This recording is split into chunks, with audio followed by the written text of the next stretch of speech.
खुलुमबाय आं जनालि बर' नोंथांमोनखौ आंनि चेनेलाव बयखौबो बरायनानै लाग्रोनाय जाबाय। दिनै 2023 मायथाइनि 24 अक्ट'बर नोंथांमोननि थाखाय आं गोदान खौरां लानानै फैबावलायबाय। अन्नानै नोंथांमोना खौरांखौ जोबजासे नायलांगोन होननानै मिजिंथिबाय। बिदिब्ला खौरांखौ जागायदिनि। गिबि खौराङाव दङ मोनथाम मिस कल मोननायनि उनावनो बेंकनि एकाउन्टनिफ्राय लाख लाख रां लांजाबाय। साइबार क्राइमजों सासे आइजो उखिला।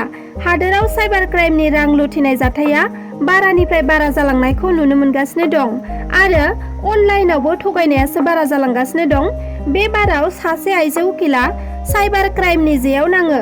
दिल्ली गोजौ बिजिरसालियाव उकिलनि सोलोंथाइ लाबाय थानाय आइजो उकिला गोबां लाख लाख रां लुथिजानानै गोबां खहा जानांबाय।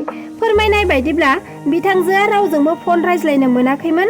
बेजों लोगोसे अटिपिबो फैयाखैमोन मबाइलाव आरो बे अटिपि नाम्बारखौबो रावनोबो सेरबो खालामाखैमोन। मोनथाम मिस कलल'सो मोनदोंमोन। बेयावनो लाख लाख रांखौ लुथिनानै लांबाय होनना फोरमायथियो।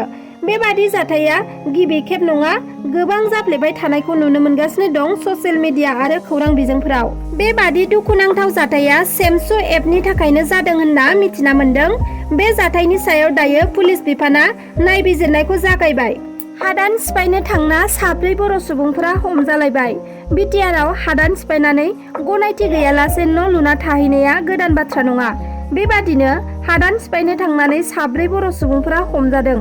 मैया चिरां भारत भुटान सिमायाव रिपु रिजार्भनि सिङाव थानाय लावपारियाव हादान सिफायनो थांनाय 4 बर' सुबुंफोरखौ हमनो हायो हाग्रा बिफाना आरो बिसोरनिफ्राय गंबा मटर साइकेलबो बोखांनो हादों हाग्रा बिफाना।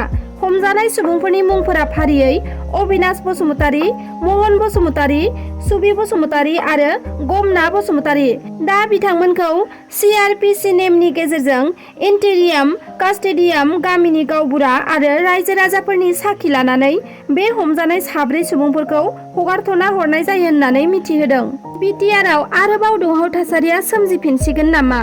थांनाय 22 अक्ट'बर खालारखालि हरनि समाव गोदानै दाजानाय तामुलपुर जिल्लानि दारखुसियाव थानाय ABMSुनि आफादगिरि टाइसन हुसैननि न'खरखौ आरो तामुलपुर जिल्ला ABMSु आरो दारखुसि आन्सलिक ABMSुनि मावखुलिखौ माखासे सुबुंफोरा अन्थाइ इथा आरो लावथि बायदि बायदि लानानै न'खर आरो मावखुलिफोरखौ बुफाय बुसि खालामहैदों।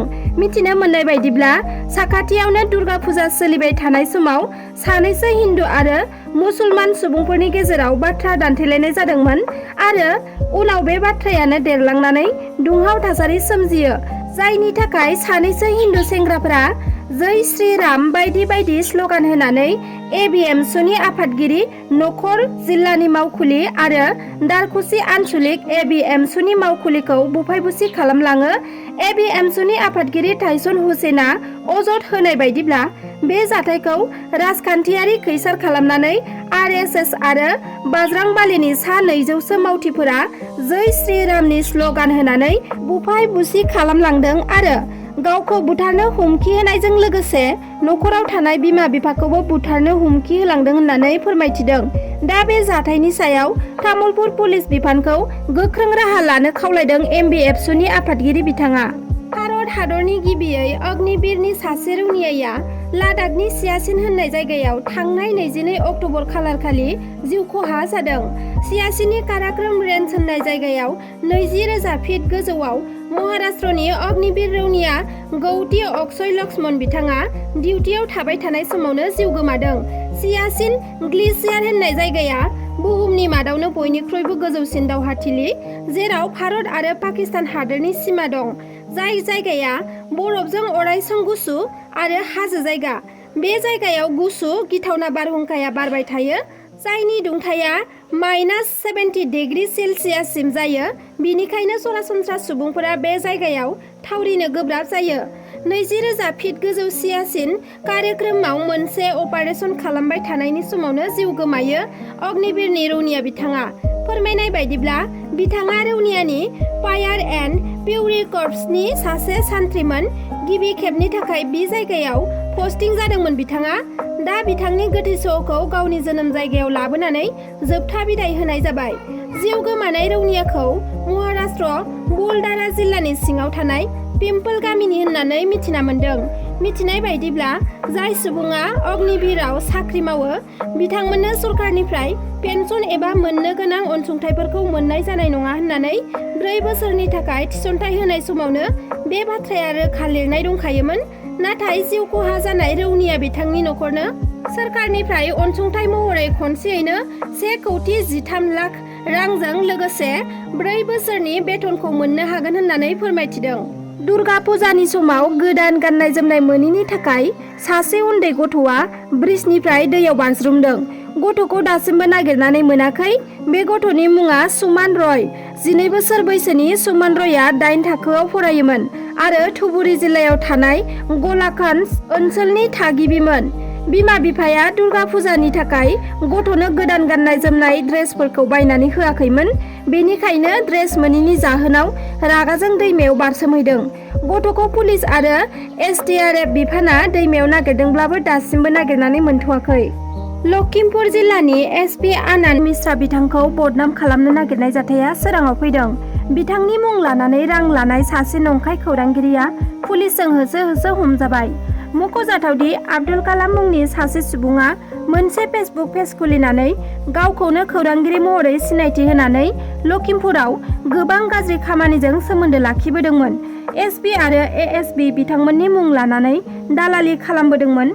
मैया दालालि आब्दुल कालामजों लोगोसे अतिकुल इस्लाम मुंनि सासे दालालखौबो हमदों होनना मिथिना मोन्दों। सानैनिफ्रायबो गंसे गारि मोन्दों आरो गारिनि ड्राइभारखौबो दायो पुलिस बिफाना सोंनाय फिननाय लागासिनो दं। मख'जाथावदि बिनि अनगायैबो आगोलावबो रां दाबि खालामनायनि दायाव हमजादों आब्दुल कालामा। फुजानि समावनो गसाइगाव महकुमानि लावख्रिगुरि गामियाव अर खामनाय जाथाय जादों। मैया फुंनि 10 रिंगासो समाव लावख्रिगुरि गामिनि पिलिमन बरगयारिनि ओंखाम संग्रा न'आ हरखाब खामनानै सेवहांगार जायो।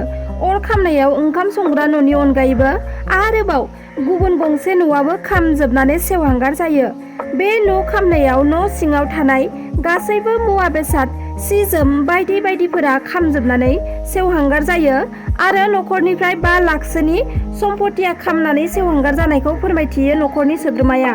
न'खरनि सोद्रोमाया फोरमायनाय बायदिब्ला ओंखाम संबाय थानाय समावनो हरखाब न'नि इन्जुरा अर खामो आरो बे अरानो खामलांनानै खाथिनि गुबुन न' गंसेयावबो खामहैयो।